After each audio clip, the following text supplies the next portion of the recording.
I'm muted. Now I'm unmuted. Hi, everybody. Um, okay, I think I've got everything in place here. How are you? Happy Tuesday. I'm for another hour of some good nature, and I'm going to start off with the visual aid in the most danger of getting eaten before the hour is over. And it is this folks that are Yes, we accept this rose.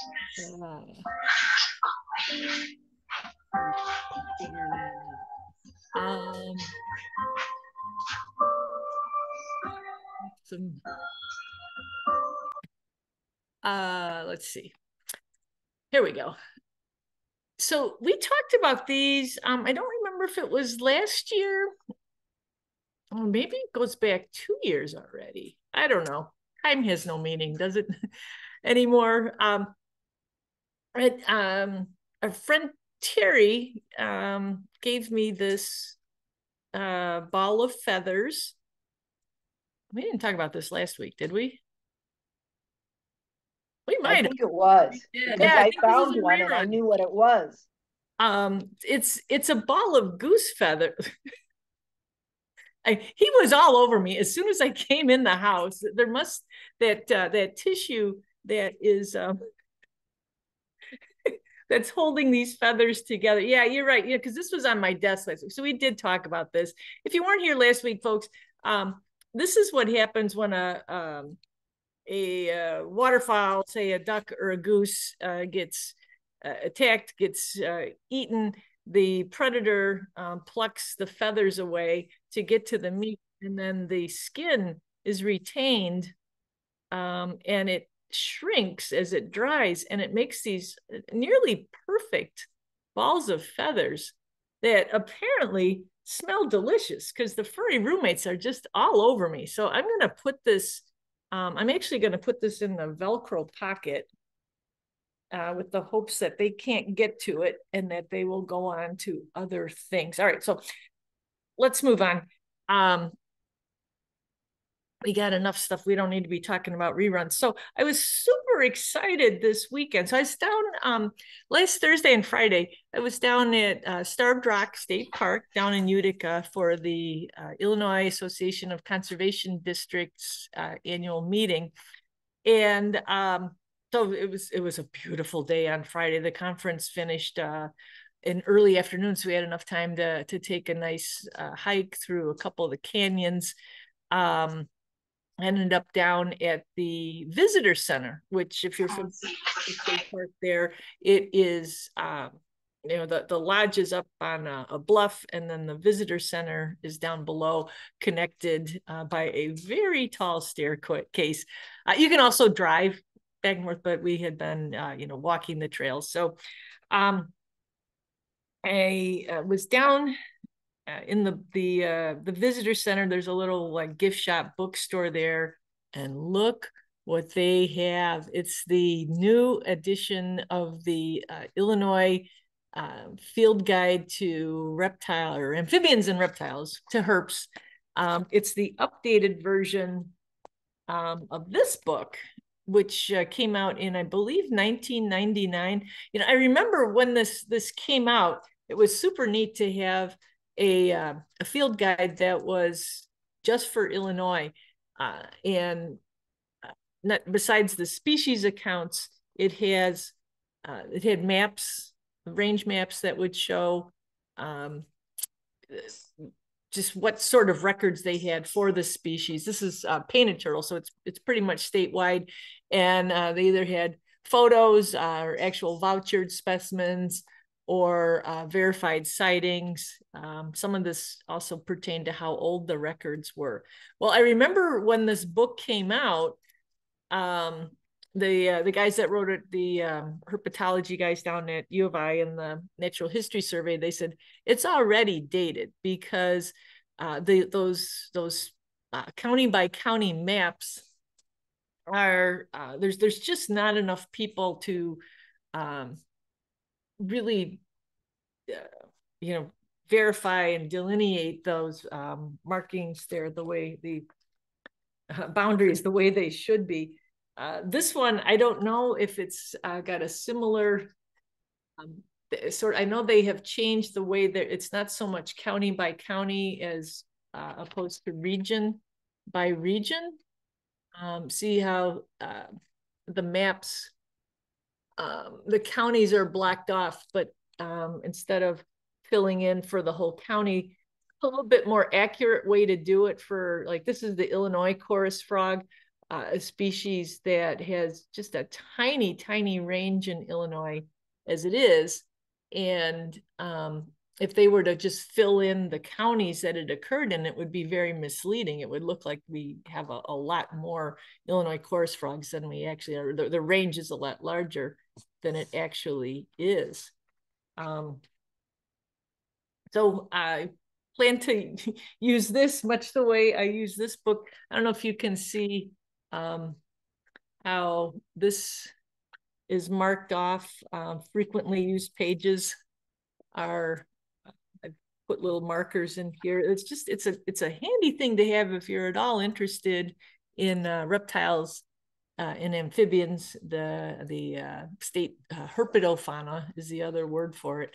You might want to check into this. Besides bookstores like Starved Rock, I know, I'm pretty sure it's available at the Arboretum bookstore gift shop over there in is that Glen Ellen, Lyle.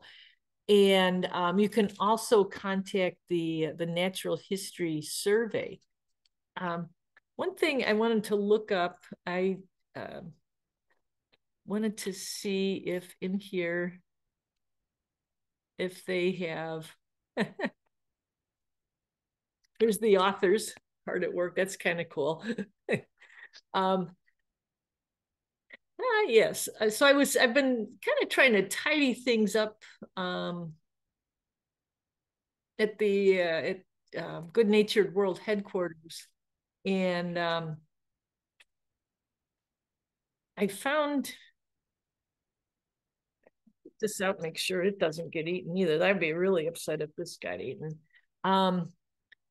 This is the shell of a musk turtle. Oh, I guess it's tasty too. Boy, it's going to be touch and go tonight with these. No, with these visual aids. This is the musk turtle, affectionately known as the stink pot. And I just wanted to see how they have it listed here. And I'm a little afraid to put it down. I might not be able to pull it up quick enough here. I thought I had the bookmark on the right page and I don't. Let's just see. I can find it. The cool thing, a couple cool things about this. This is a turtle that's not terribly common. This is about full size. They do not get very big. And they tend to inhabit kind of slow, muddy sorts of habitats, slow moving streams or ponds. Okay, here's the mud turtle. So here we go. The eastern musk turtle. Here we go. This is Sternothrus odoratus is the scientific name for this turtle. They have a really interesting feature that is nicely illustrated here. The nice thing about this book, it's a little bit larger than the older version. They've got more room for pictures and they've got color photos. This is a turtle that has these kind of fleshy protuberances. I don't know. Let's see if how they describe it in here. But there's actually soft flesh that comes out between the scutes on the plastron, the shell, the scales on the bottom of the shell. Contact broadly barbells.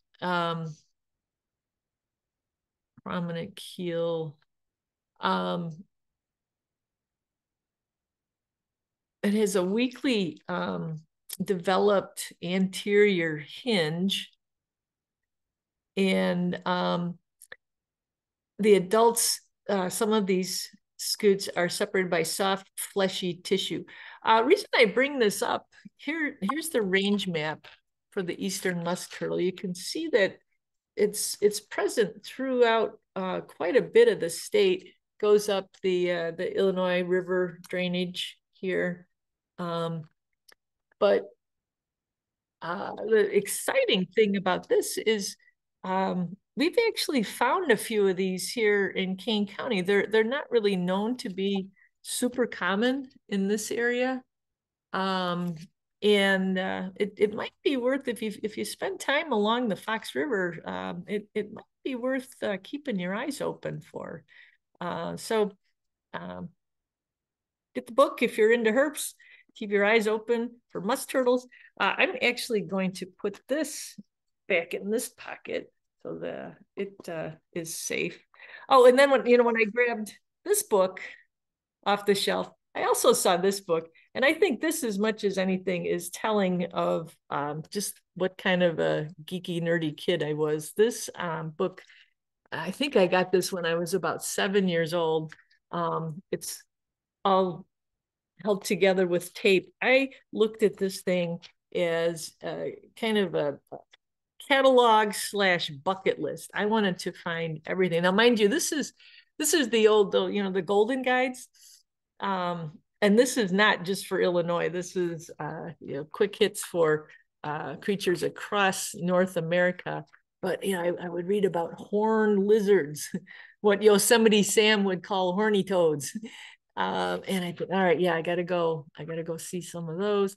And I spent a lot of time looking for box turtles in my hometown of Wheaton, because according to this not terribly detailed range map here, the eastern box turtle could be found very, all around the Chicago area, which, they can't. Certainly not by the 70s, when 60s and 70s, when I was using this book. But I have a fondness for this. Boy, these pictures are just so familiar to me. While other kids are reading, what did you call them, Laura? Chapter books. I was reading about, the species accounts of all the reptiles and amphibians that live in the United States. So hopefully this is not attractive to the furry roommates. I'm going to set this over here. Let's see, what else did we have? I had an update, and I had it on my phone. We heard back from the folks out in Colorado that keep track of things like eagle feathers. Remember, this is the continuing saga of the really big feather, and how it was determined by the experts out at the Field Museum to be an eagle feather. Well, we heard back. It's the National Eagle and Wildlife Property Repository of the U.S. Fish and Wildlife Service in Commerce City, Colorado. Thank you for the information. What they had done, I think the last update we had was they wanted to know if it was a feather from a captive bird or if it had been found in the wild. So I said it had been found in the wild, and I think there's a part of me that was fully expecting to have a knock on the door and have the feds be out there saying you're under arrest. You took an eagle feather from the wild. This is it, Missy. You're going down. But it wasn't anything like that. This person was very, very nice. She said, "Thank you for the information. The feather was found in the wild, we cannot test it for HPAI. So that's highly pathogenic avian influenza. So the bird flu." They can't test it, so you have a couple of options. You can either send it to us to be destroyed, or you can incinerate or bury the single feather. If we knew that it was from a specific bird and could test for HPAI, we would take it, but because of the safety risk it potentially poses to our applicants, we have to decline. If you have any further any further questions about this or need more information, please reach out. Thank you again for thinking of us and checking in. So it doesn't sound like there's going to be any arrests or fines at all. So yay for that. Now it's just a matter of figuring out the best way to incinerate or bury the really big feather. Okay, so those of you who were here last week might recall we had some technical difficulties, and I cannot promise we're not going to have them again. There's a voicemail I would like to play for you, but I'm not sure I have the skills here to do it. I'm going to give it a try, but it was it's kind of long, but it's kind of interesting too. And I did talk to this gentleman today, and I think we have this figured out. But let's see. We're gonna, I guess, share the screen and share the sound. May as well optimize for video. Okay. So now we're sharing the screen. I don't know why the Zoom box popped up. We've got our obligatory commercial here for St. Charles Park District. Let's get rid of that. It's just going to be confusing. That's the slides we're going to get to. Okay. Okay, I'm going to need you to help me here to let me know if you can hear this or not. I'll just fast forward a little bit here. Can't open the voice message. So we can't get to your local storage right now. Wait a bit, then try again. So our streak is continuing. Oh, you know what? I bet I need to open my email. That's probably what the problem is. Hang on just a second here, folks. The upshot of this this phone call is a gentleman who was bamboozled by what was going on in. First, I thought it was his yard, but it turns out it's his sister's yard. And okay, let's see if this will play. Play. Control.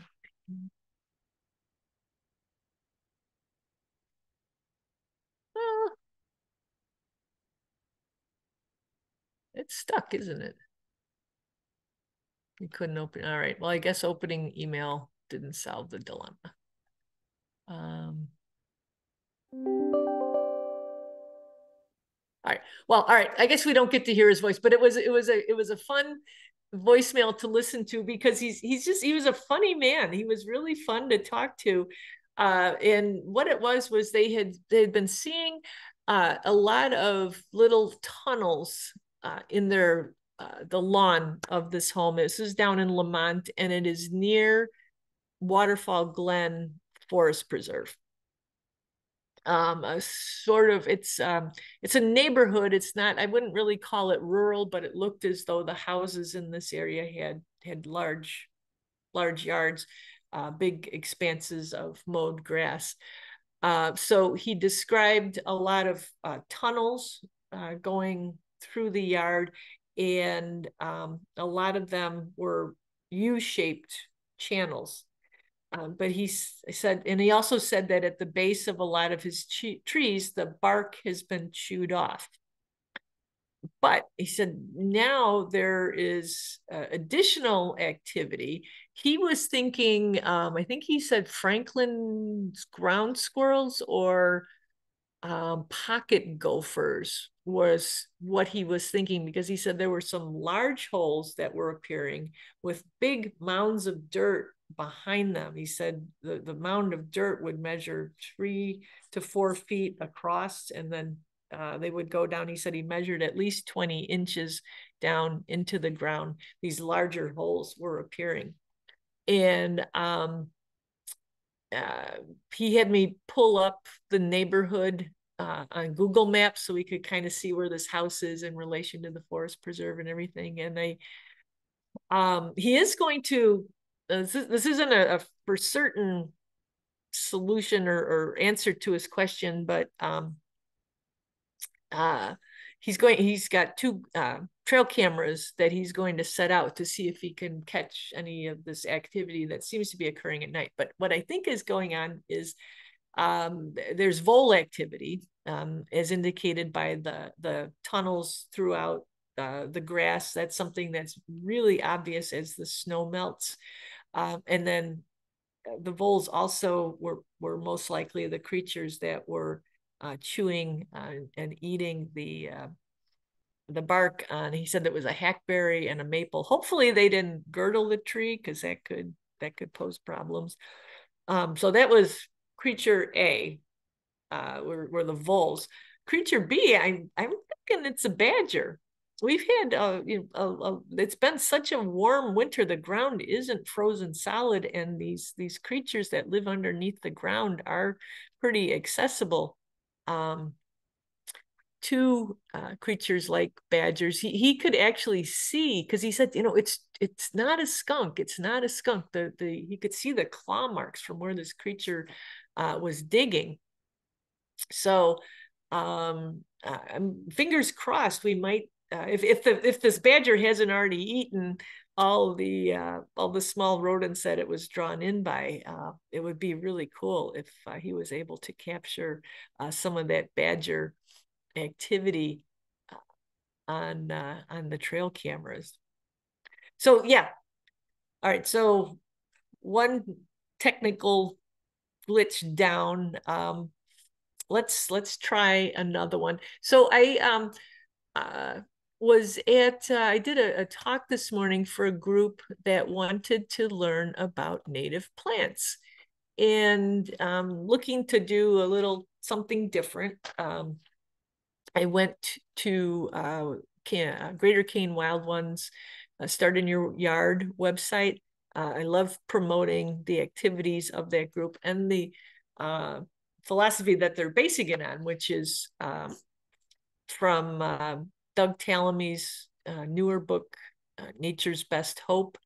The creation of a homegrown national park, where if we all just set aside a little bit of our property and put it in native plants native to the area where the yard is, that we can patch together enough native plants to save the insects that are in steep decline. And if our insects get to be in better shape, that's going to make our birds populations be in better shape too. It's going to continue its way up the chain in the wild.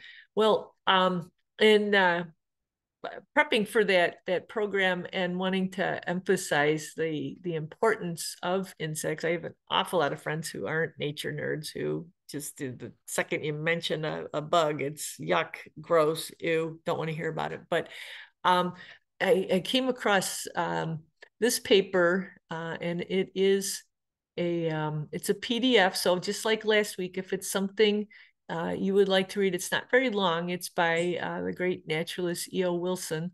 But it's all about the importance of our, well, he says the importance of invertebrates, so not just our insects, but it's a neat read. It's a great reminder of just all the services that these creatures provide. I would love to shoot it off to you if you would like, so just let me know. But this let's see, when was this printed? In 1987. So no pictures, but it's a great case of people are questioning. If you're an insect like I am, and people are questioning, what's wrong with you, this might be something that you'd want to keep handy for yourself as a good reminder, and also to hand out to people too. So let me know if you're interested in that. Actually, yeah, I still got some of those tabs open. I was reading about the what they call the windshield phenomenon, and how for a long time there was just this anecdotal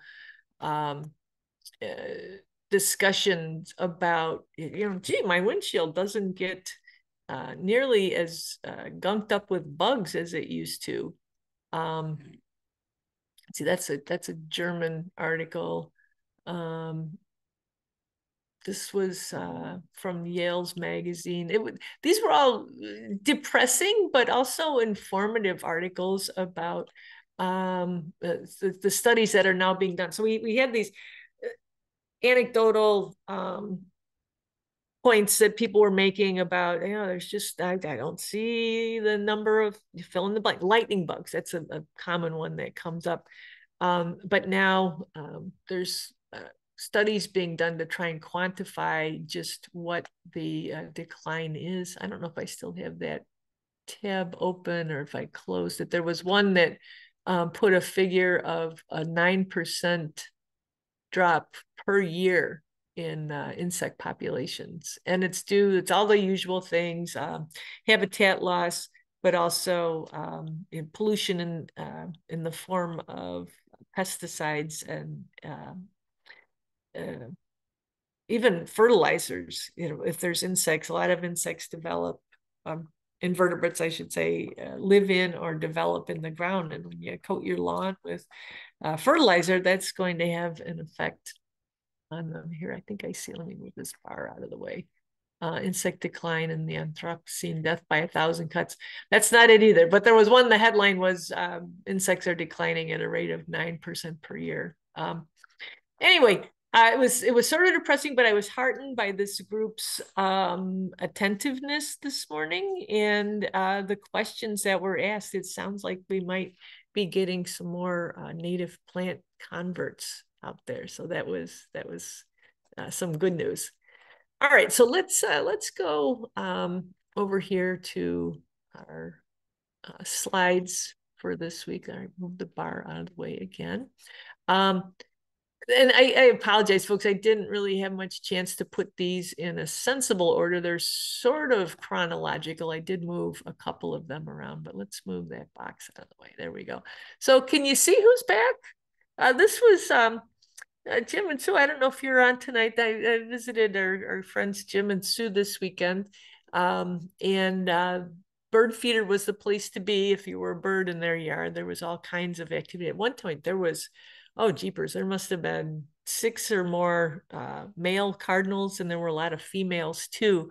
They haven't gotten to that point yet where they're setting up and avoiding each other, setting up territories. Although I did hear a cardinal here singing the other day, but they were all, going after the good stuff there in the feeder. But here's one view, and then I believe this next one here we'll be able to see.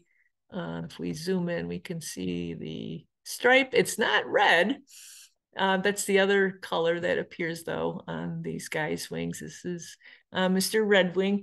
This is the species that boy, everybody loves to hate. Come June, they are accused of being out of Hitchcock's movies. They attack people and everything. But right now, it's just the males have come back. This is oftentimes the case in bird migration. The boys come back first. They pick the best territory that they can, and then they defend it. With these guys, the extra burden is that it's not just a female that they're going to attract to the territory. It's going to be several. I guess there's always the guy that maybe has just got one mate, but 2, 3, 4, 5, 6, depending on the size of the territory, the quality of the territory, he can have many females as mates, and that you can imagine it really adds to his stress as the eggs hatch. And then the nestlings grow up, and then they fledge, and all of a sudden he's gone from having to just protect the territory to defend his mates to then protecting all of his offspring. It's no wonder these guys get a little bonkers come, usually it's late June around here when we see that activity for just a few weeks, and then it settles down, and they actually go off to quiet places like marshes and molt and really behave nicely and form their flocks then to get ready for fall and winter. But anyway, they are back. This is one of those signs of spring that I think is a little bit more reliable than our robins, since these guys they do migrate. It's not a great distance, but it's far enough away that we don't always see them in wintertime.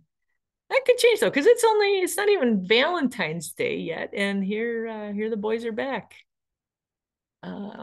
Oops. All right, let's reel this in. Let's see, what do we got next here? Oh, so this is super cool. So this is there's um, a lot of uh, there's an oak woodland on Jim and Sue's property, and there's some standing dead trees. There's some ash trees. Some are standing, some are not. It's this sort of an array of wood in different states of decomposition that is attractive to our friends, the pileated, or some say pileated woodpeckers. This was a hole that got whacked open. This was probably about the size of, I was going to say a Pop-Tart, but it's bigger than a Pop-Tart. I don't know. Maybe about the size of these field guides that we were looking at, maybe like 5 by 9 or so. But look at the channels inside here. This is the work of our carpenter ants. Carpenter ants, they don't feed on wood the way, say, termites do, but they do chew the wood to create the galleries that they then live in inside of the tree. And I just thought this was so cool looking. It reminded me actually of the cliff dwellers that I've seen out in the Southwest. Didn't see any active activity. It was a little chilly. This may well be an abandoned nest too, but this is what it looks like inside the behind the scenes of a carpenter's nest.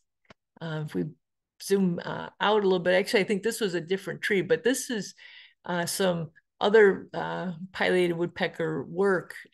These are more rounded holes. A lot of times what you see are rectangular holes, but just imagine the force of the beak that these birds have pounding on this wood, going after not just ants, but they also have a taste for beetle larvae, which you can see this was an ash tree. So we've got our diamondish grooves on the bark. They kind of form a sort of a diamond shape, deeply grooved bark. And then you can see where those devilish larvae of the emerald ash borer just ate all the living tissue, the xylem and the phloem, the sapwood, and the inner bark here of the tree, and killed it. It wasn't able to get the nutrients and the water moving, and this was, gosh, so many, probably millions of trees that happened to. But hey, it's good for the woodpeckers. Kind of wonder if that catastrophic event like that, if that is why we are seeing, it would be hard to prove, but we didn't. Pileated woodpeckers were pretty rare around here pre-ash borer, and now I wouldn't say they're seen regularly, but we sure hear a lot more about them than we used to. So interesting, those marks on that tree that the larvae left.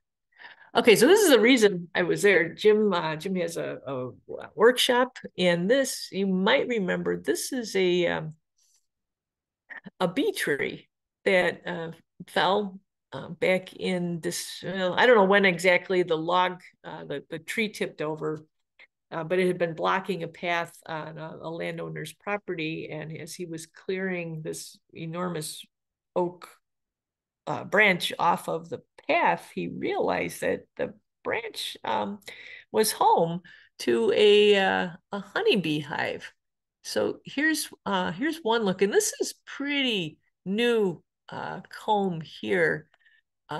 the thought, and it's turning out to be a little bit more complicated than I was thinking it would be. I thought we could just kind of zip off some of that extra wood and slap some plexiglass on it and have an exhibit, and also a log that wasn't so incredibly heavy. This thing probably weighs, I don't know, 40 pounds or so. It kind of felt about as heavy as a sack of dog food, maybe 50 pounds, but it's not light. That wood is still solid despite it being rotten there in the middle. But so here's Jim, got the saw out and cut the slice down the side here, and then exposed that honeycomb. There he is, cleaning it up. But I think it'll make kind of a cool display. Now, it is a non-native species, and I know Hickory Knolls, they are planning to install some permanent exhibits. In fact, they're kind of kicking around ideas right now, and I don't think a non-native species is going to rank up there as high as, say, some native pollinators would. But I thought it might be instructive to have something that showed that, yes, this is the bee everybody knows. Everybody knows about honeybees. So the 400 other species of bees that are native to Illinois don't get nearly the airtime that honeybees do. The attention that honeybees get, the decline that they've gone through. Everybody knows about that. I don't know if anybody really ever talks about sweat bees and the difficulties they've had. So, but I thought it might be kind of good to combine the two into a single display. So it's a work in progress, but I'm hopeful, even if it doesn't turn into an exhibit, maybe having removed maybe like 8 pounds, that it's going to be slightly easier to lug around. I would like to take it out as part of the outreach that we do to the retirement communities. It's so cool to look at, and to think that those bees that were living in here did all of that work themselves. It's really cool. We don't often get to see natural comb like that. If you're looking at an observation hive, you're looking at frames where they do pull, create wax combs in the frames that are in there, but it doesn't have this natural look like is inside this log here. Super cool.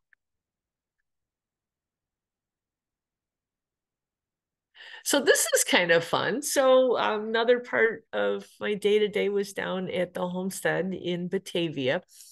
And if you're familiar, this is the town center building, and there's a big green expanse, kind of a large courtyard on the west side of the building. And it's protected on like 3.5 sides. The building goes around in a U shape, and then there's garages towards the west. So it's a great place to hang out if you are, say, a flock of Canada geese that want to get out of the wind and the weather. You go in there. Well, apparently that caused quite a bit of mess on those nice sidewalks. So the homestead management has invested in these. These are coyotes, coyote statues that have a tail that will wiggle, wiggle, wiggle in the wind. And they said so far it's worked. When I pulled up there this morning, there were 4 geese in the parking lot, which isn't all that unusual. There's a pond in the front there that I've seen geese at before, but I think there's 3. This one I thought it did look, I think as a goose, I would feel uncomfortable too, seeing the look on the face of this critter. But it will be interesting to see how these work over time. The staff may have a plan to move them around. I would think that would be part of the instructions that would come with, I don't know, what do you call these things? Decoys? They're not really decoys. I don't know, big coyotes. But the geese, because there's been some golf courses in the area that have purchased these. They're not cheap, And they didn't move them around enough to keep the geese feeling uneasy. And so the geese would, walk right by it. They weren't afraid of them anymore because they realized they weren't any threat. So we'll see how this works out. They just went in the last, I want to say, well, they weren't there when I was there last month. So it's been some time in the last few weeks that those have appeared. We'll see how effective they are. So I got this text yesterday morning. This is at the corner of Walnut and this is 3rd Street in downtown St. Charles. Walnut is right here. This is, if we zoom in, we can see this is an immature red-tailed hawk having some not so lucky rabbit's feet for breakfast. It's actually the entire rabbit, and I kind of think I know this rabbit. I think it hangs out by the porch there at Good Nature, or hung out, past tense, at Good Natured World headquarters. I suppose at this point, we should say that the next few photos might, if you have sensitive viewers, you might want to avert your eyes. It was, for one, Karina was surprised at how big this bird was. And then when I told her it was a young one, she said, well, geez, how big is it going to get? It's a good reminder that birds, they attain their adult size quickly. They don't attain their adult wisdom for sometimes years. Kind of like humans in that respect. It takes you, they might look like adults, teenagers might look like adults, but they got a lot of learning to do. So this was probably about 8 o'clock in the morning. I got to work yesterday. I think it was around 11, and hawk was gone. This is what remained, but it was helpful to kind of see. And I apologize, it is a little graphic, but so the bird opened the rabbit down its back and was pulling from that direction. Here's guts right here. These are, looks like the liver, the stomach. There's also over here the digestive tract, the intestines were strung out there. That's the little, that would have been the little bunny beans had the bunny lasted long enough to expel them. But it just, whenever I find a kill site, I'm never quite sure how you analyze it for whether it was, say, a coyote, a fox, a hawk, an owl. But this I thought was helpful, might be helpful for you too. I'm not going to belabor the point because it is kind of gross. Let's move on. Oh, Laura, this is courtesy of you and Kate's adventure. I think you said you were at Leroy Oaks Yeah. the other day. And this is the still, but the video actually came through pretty good too. You might recognize this. I would agree, Laura, with your assessment that is a puffball mushroom in the advanced state of breaking down. And this isn't just like thousands of spores or millions of spores. This has got to be billions of spores in this giant puffball. Let's see if we can get the video to play here. Nothing like poking nature with a stick. Isn't that cool? Okay. So dispersing those spores, ensuring that we'll get more puffballs next year, wherever those spores might land. Where you said, Laura, you said that you were on some of the new trails? Yeah, I had no idea that they had made new trails and had new signage. So it's at the pond behind Creek Bend Nature Center. Okay. And it's there's a trail now that leads to the other side where there's a woodlands, Okay. the little woodlands there. And there's a trail and it does a kind of a loop. Um, and we went, meh, we might have gone a little off trail. And No way, you? just a little. And I wasn't even looking. It was Kate who saw it, and she said, "Mom, look at that. What is that?" And I'm like, I think it was a puffball. And so, then she took a stick, and it was fascinating. They just, the spores. I mean, there were so many of them, and they just, drifted off. Look at And that. Kate said we better not inhale. Yeah. Who knows what might happen? You're like that elephant man, things Yeah, coming out your nose. right. Luckily, the wind was or the breeze was going the other way, so I think we're okay. But it was so cool. I mean, it was so large that the only thing I could think of was that it had been a puffball.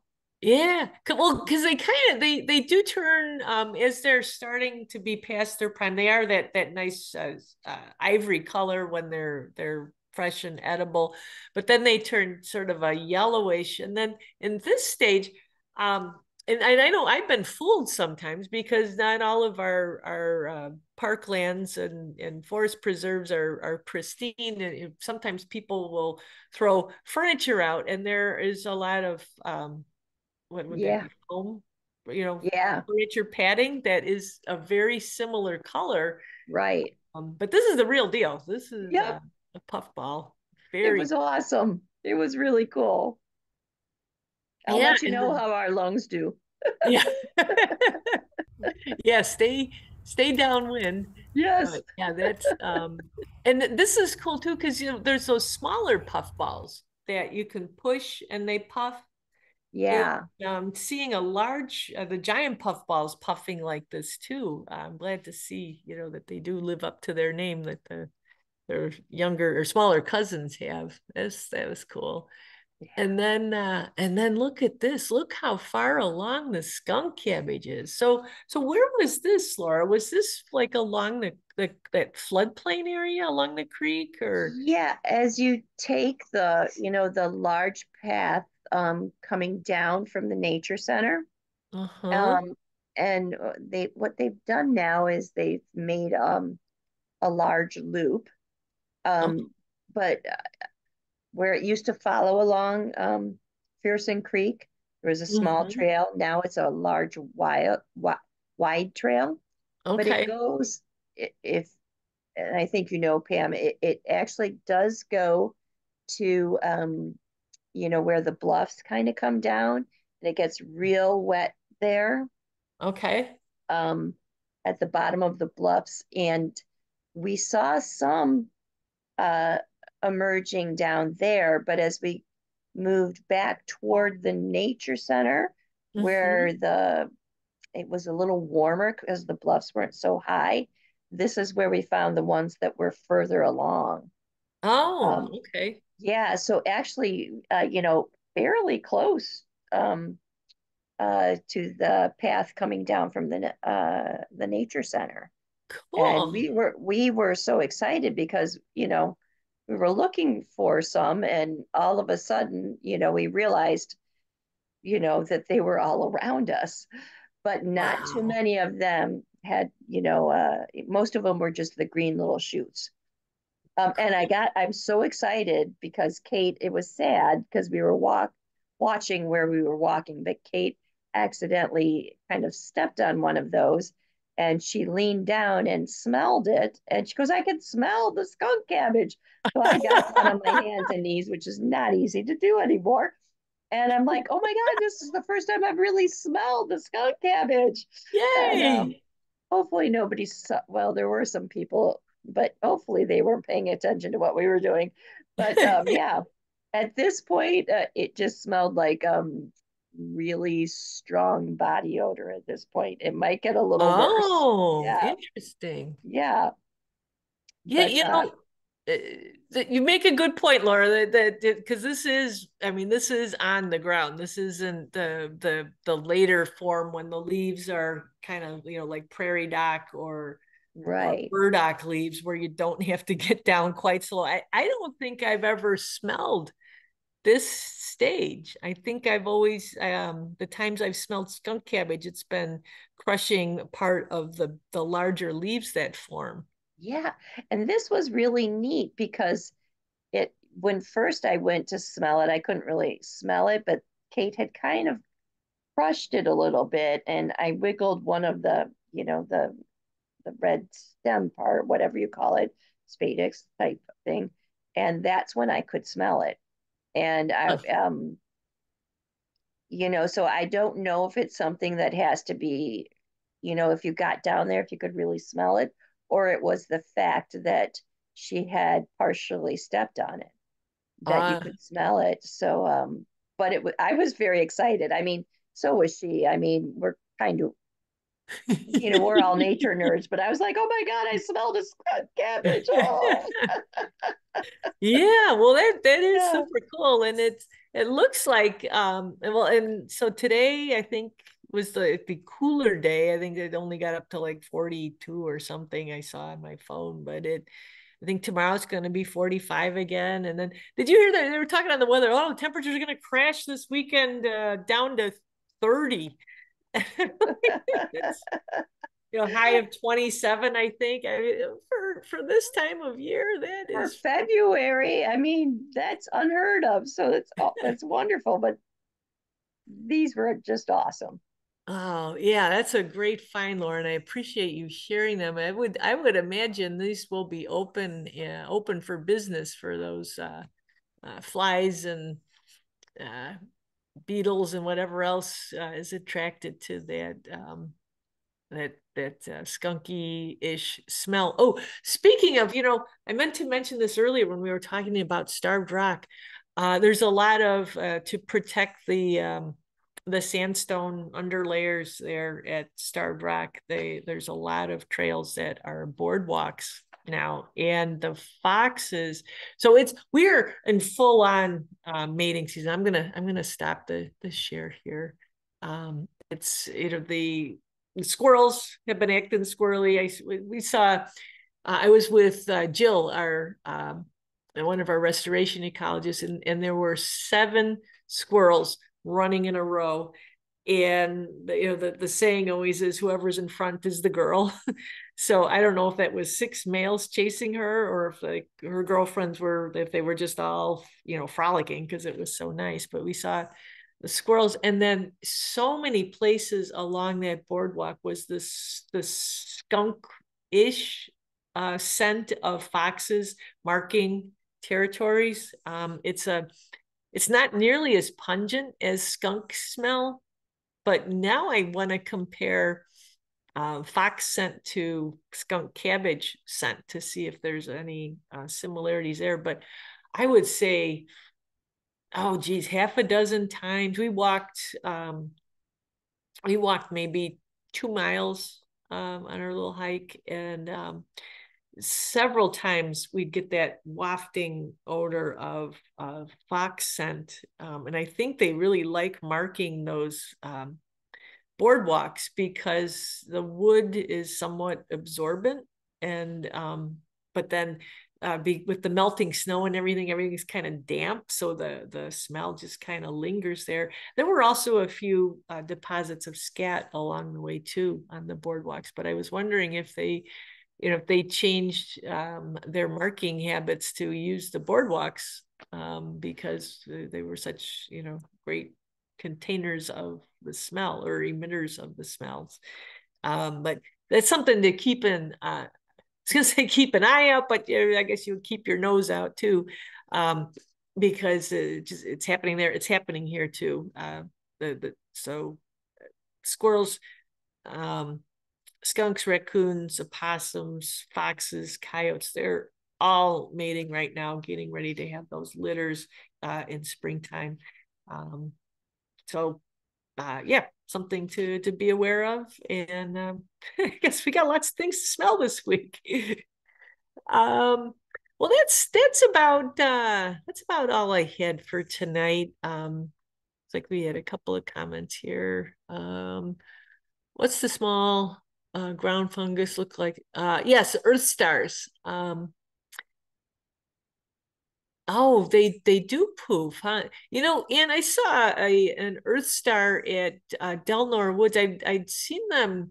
It wasn't around here. I want to say it was Michigan or Wisconsin, but I actually saw one at over at Delnor Woods. An Earth Star looks well, they've got a sort of a star shape, but it almost looks like they remind me. You know how sometimes when people make pie crust and they'll make shapes, they fold or they'll cut the crust the dough so that the crust has a unique shape to it.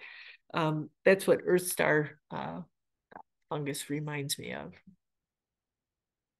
Everything's related to food with me. Sorry about that. In fact, it's time for a snack. Well, if nobody has anything else for tonight, I guess we will say good night for now. We do have one more meeting this month next week. We'll be off the very last Tuesday in February, the 27th, but we'll be back again next week on Tuesday, February 20th. Hope to see you then. Thanks, everybody. Appreciate your time. Have a great Thanks, rest of your week. Pam. And Bye, Pam. Thank Thanks. you. take care. Thanks, Bye-bye. Pam. Night. Good night.